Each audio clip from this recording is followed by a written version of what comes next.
Hello and welcome to Rando Rob. Each week on Rando Rob, I'll be showing and discussing one item from my large collection of collections.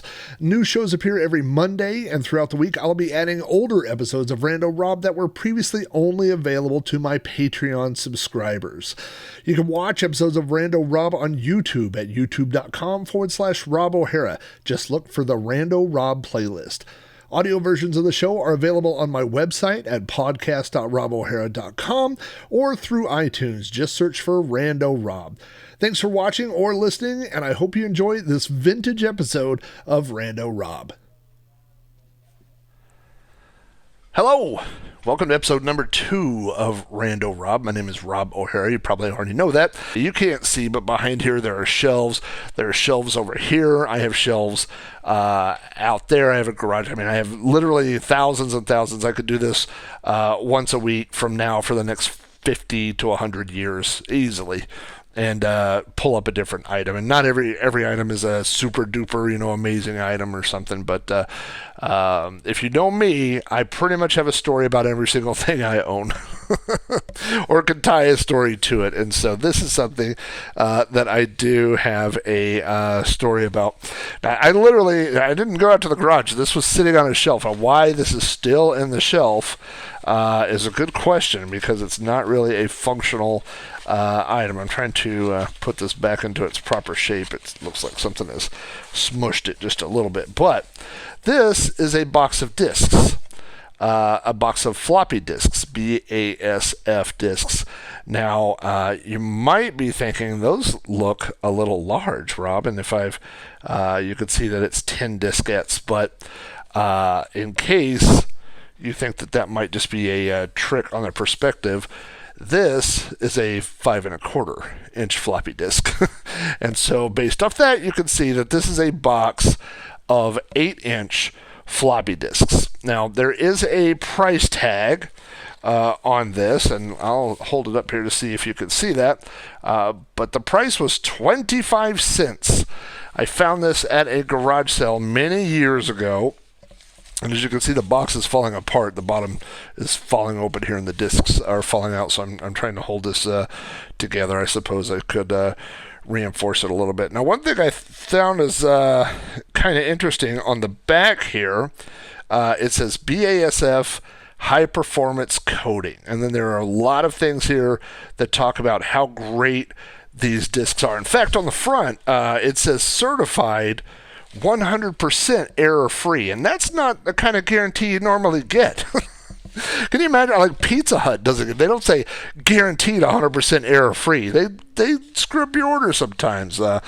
Taco Bell sometimes gives me the wrong stuff. So most places won't certify 100% guarantee error-free, but they have here. And then if you look on the back, which is interesting, everything on here is in multiple languages. It looks to me like this is German, and then English, and then possibly French.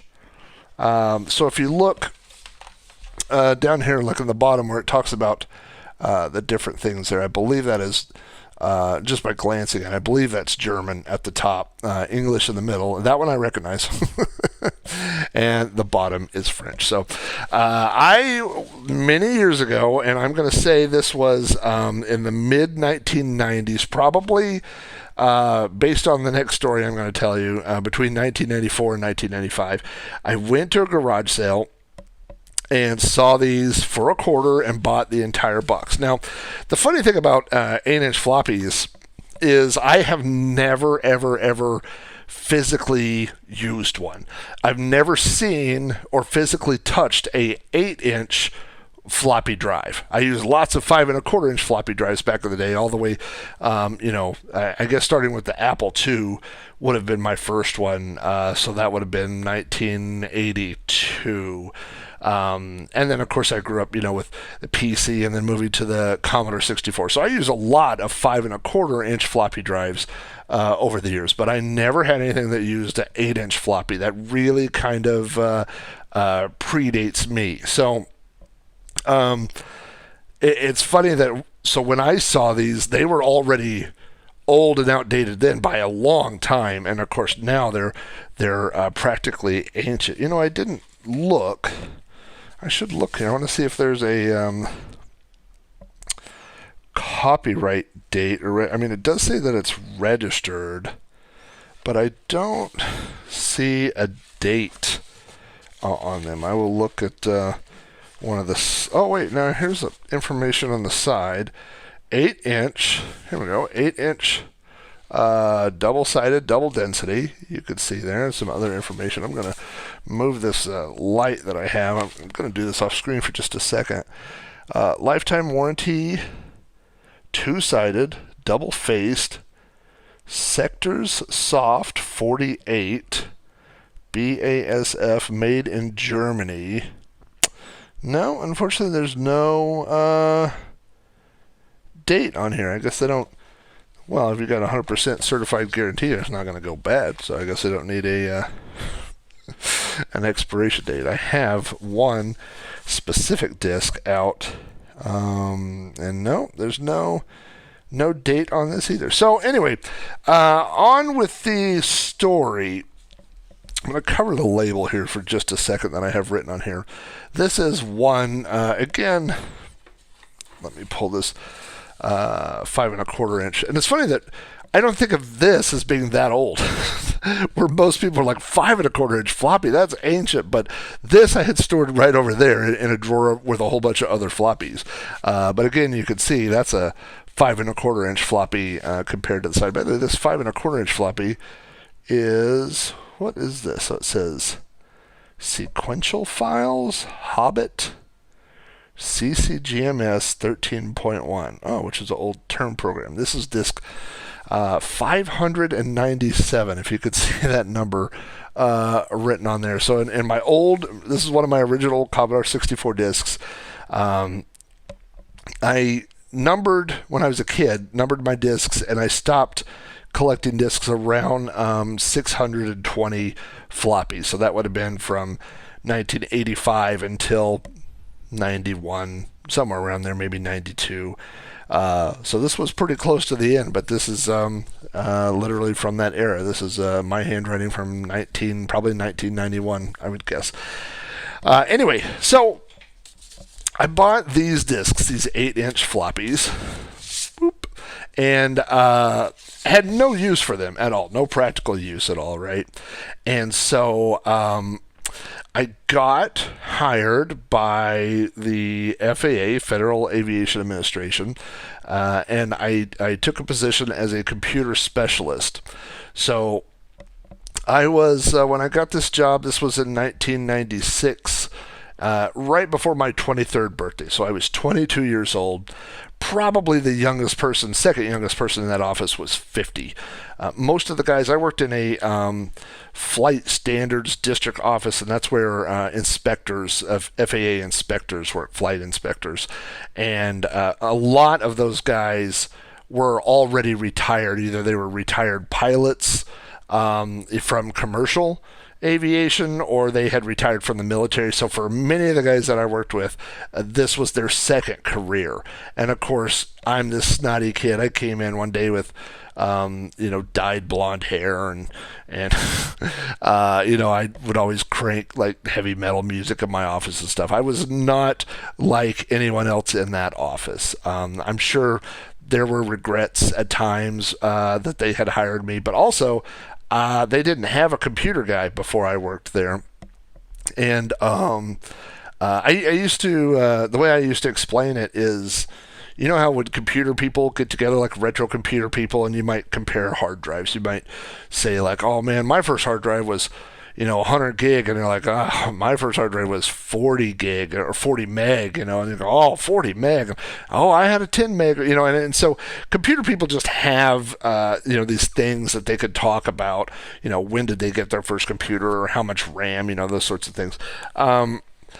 But when I would walk into the office, those guys would talk about like, man, you remember this old kind of altimeter that they had on this airplane, or you remember when they used, and it was a whole language I did not understand. I didn't speak their language, so I was the lone kid that was a computer guy. I had nobody else to talk with. And so, based off of that, nobody also got my sense of humor there. And so I was in charge of the network. I was in charge of our server. We were running Novell networks back then. This was before we had moved over to Windows NT. This is how long ago this was. And I bought these floppy disks, and so I made a disk label for one of the disks. And as you could see, it says emergency boot disk.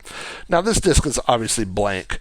This disk does not do anything. And more importantly, there was no 8-inch floppy drive in our office. I mean, this is the mid-90s. Everybody had PCs. I would say most of the computers probably had, some of them still had 5.25-inch disk drives, but most of them were all, 3.5-inch discs. I mean, we probably weren't using that many 5.25-inch. We might not have been using any 5.25-inch floppy drives. That you might have had one on an old server or something. But so this obviously would be like a joke prop. This is the equivalent to me as a computer guy of coming to work with those glasses that are like this big, like the sunglasses, or maybe even those novelty glasses that have the big giant Coke lenses where you go, whoa, like, your eyes are all giant. Like if you saw this that said emergency boot disk taped to a wall, you would think it was a joke if you're a computer person. If you're not a computer person, then you might not. And so in 1997, I got to attend Comdex, which was a giant computer conference that happened every year in Las Vegas. And a friend of mine that lived in California talked his boss into letting him go. I talked my boss into letting me go, and we both went.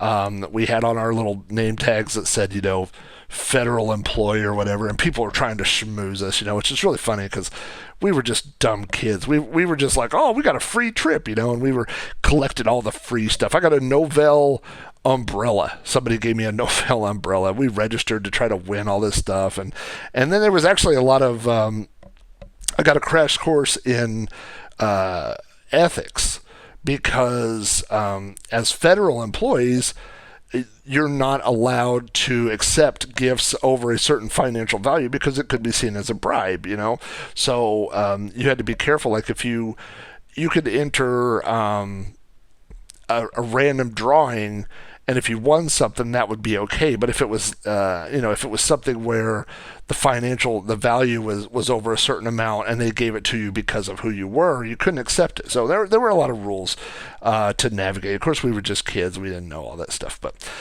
anyway, so I'm in Las Vegas, and we went to. This will date this story. We went to a party that was rented out at this giant club by iOmega, and they were pushing zip disks at the time, and it was the iOmega after party. We went to this giant party, and they had a DJ and all this stuff. It was really super fun, and they had free drinks, and so my buddy and we drank it up. Well, of course, we're in Vegas, my first time ever in Vegas, and we're kids and we're unsupervised, and we were just drank way too much. We made it somehow back to the hotel that night, and the next morning, early in the morning, I get a phone call, and it is from the office administrator. Called my hotel room. Of course, I didn't have a cell phone back then. This is 97. I didn't have a cell phone yet. This lady called me and said, the server has crashed. It won't boot, and the boss is in the office, or in your office, trying to use your emergency boot disk. So I'm not only have I just woken up, I have also drank way too much, and so I get up in the morning. I'm just like groggy, and I'm like, all right, hold on, walk this back. What's happened? And she says, oh, the server won't boot. And Art, that was my boss's name, was Art. Art is in your office, and he's trying to use your emergency boot disk. I'm thinking, what emergency boot disk? I don't, I don't have an emergency boot disc. My boss had gone into my office. This was, I want you to see this. You see this spot here? I had put a roll, like a rolled up of duct tape and stuck this to the wall. So this was sitting on the wall like you would hang a poster or something. My boss had walked into my office, taken this disc out, and was walking around trying to figure out what computer or server he could put it in to fix the server.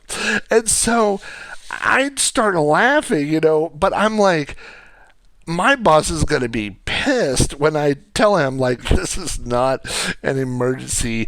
And so the first thing I did was lie. I was like, oh, yeah, that's the old server emergency boot disk. That's for the old server. That one doesn't work anymore.